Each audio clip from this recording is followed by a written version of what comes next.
I think the problem is I've heard of a lot of authors just not getting auditions. I actually sent a message to two different um, producers, and the other one didn't respond at all. Hmm. You did. He didn't. So, but the problem that I was noticing, I knew that I wanted a male voice. Um, but when you search on ACX and you search for like romance or, you know what I mean? Um, there aren't a lot of male, there aren't very many listed. You're really limited. Oh, And so that was the one thing that I was worried about. I wanted to find somebody who wasn't going to balk at the level of romance that was in it, you know. hmm. Most women wouldn't, but a lot of the men would. So Yeah, no, I mean, I hadn't really thought of that, obviously. I mean, I haven't done this from your perspective, so I find that fascinating. Because it seems like to me there's just, there's so many. Um, yeah, there are. But when you narrow it down to your genre and the accent that you want, then it really becomes very limited. So well, that's true. I mean, that must be a huge component as well. I mean, the difference between somebody who's written a self-help book, for instance, as opposed to someone who's written a novel with lots of characters and someone who's looking for, intonation and character and that sort of thing, as opposed to someone who wants, just a more straight ahead narration. I mean, yeah, I could see that being difficult. yeah, Once yeah, you that narrowed down, okay, they have to be able to do British and yeah, American and blah blah blah and yeah, yeah, no, I could see that. I could see that. I mean, and, okay, so here I'm going to interject and say that here's where I start as the artist, I start to have an issue with,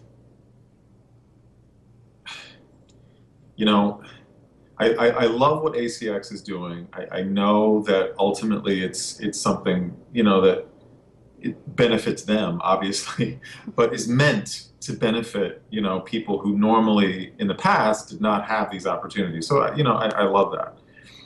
But, here again,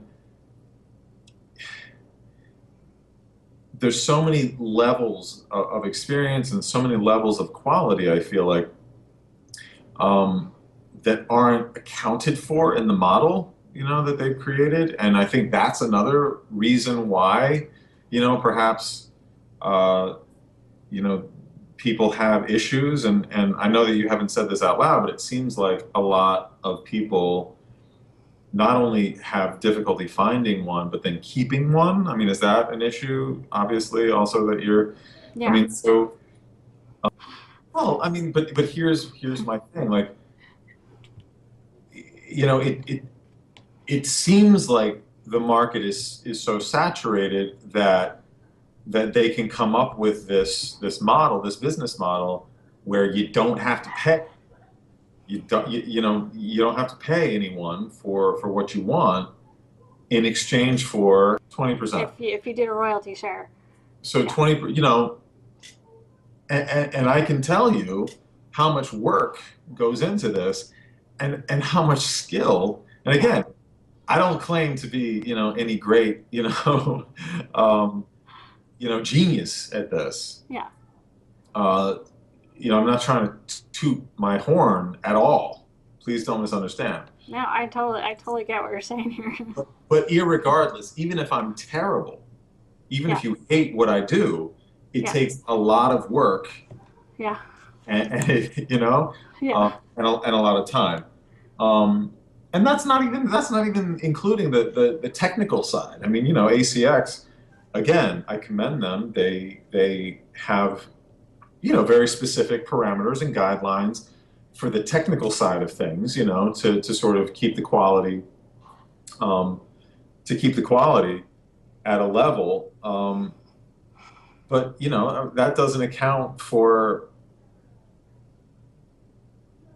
the quality of, the overall quality of the reader, or the overall quality of the end product. So, but I feel like that's where the money side of this comes into play, and a reason why I believe, again, from my perspective, why authors can run into problems and just difficulty finding the right person, difficulty finding, because while it's a great model, that's pretty. I feel like that's pretty narrow. The number of people, quality people that you're going to find who will do it for free for 20% of Yeah. an obscure romance novel. Do you know what I'm saying? Like at the end of the day. Yeah. Yeah. Yeah. Well, and then they're sort of misleading you by trying to encourage royalty shares by awarding a stipend to books, saying, okay, this book is showing good earning power, right? And so that they're basically misleading both of you, right? When they send you the email saying you got a stipend, they say we're going to go out of our way to help market your book. We're going to help, and I'm not sure I've seen them do all that much, and but then they also lead the producers into thinking, oh, okay, well, I'm more likely to make more money on this book because it has a stipend on it, and they have to put each book through an algorithm to determine whether it even gets a stipend or not. And then, turns out that's not always working out either, so, and that's actually one of the questions one of the things that I mentioned in here. I put, don't forget how much time and effort the producer puts into your book, and then I basically put what it says on ACX, that it takes 5 to 6 hours to produce one finished hour. I think that's accurate. Yeah. And then I suggest when they're listing their book to actually, to attract a quality producer, that they need to put royalty share, or I think it turns out to be like negotiated hourly rate is how it shows up. Just so that that the author is actually willing to pay you on top of. I agree. I think that's really important. I mean, at the end of the day, I don't want to place too much importance on money, on the financial aspect of it, but hey, We're all trying to make money. The authors, I everybody, just don't. I don't think it's avoidable. Well, and then the comparison I make is authors are used to spending money for a good editor.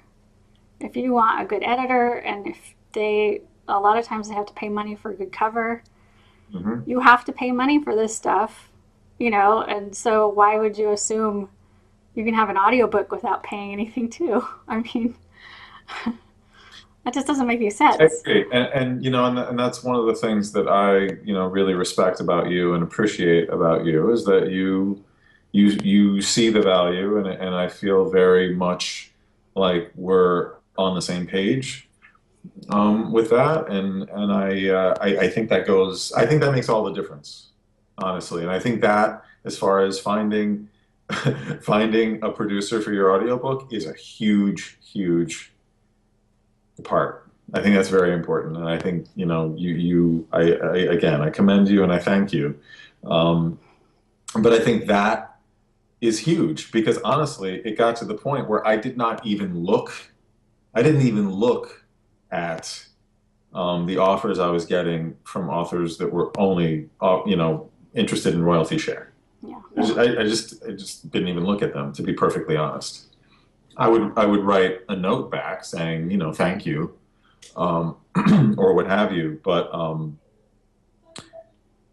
it just, and again, I'm curious to know if really are that many producers out there, narrators slash producers, that are that hungry. You know what I mean?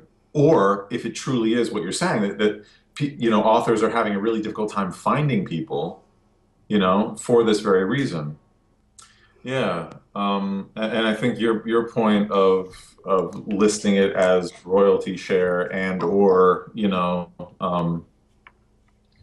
negotiable or whatever you said, I think that's a start. That's a start for sure. Because like I said, it got to the point where I just didn't even look at the ones that were only royalty share. Now, if there's a stipend, like you said, I did a lot of those for a while. For all the reasons that you said, it looks like, oh, okay, well, at least I'll get something, a bird in the hand, so to speak. Yeah.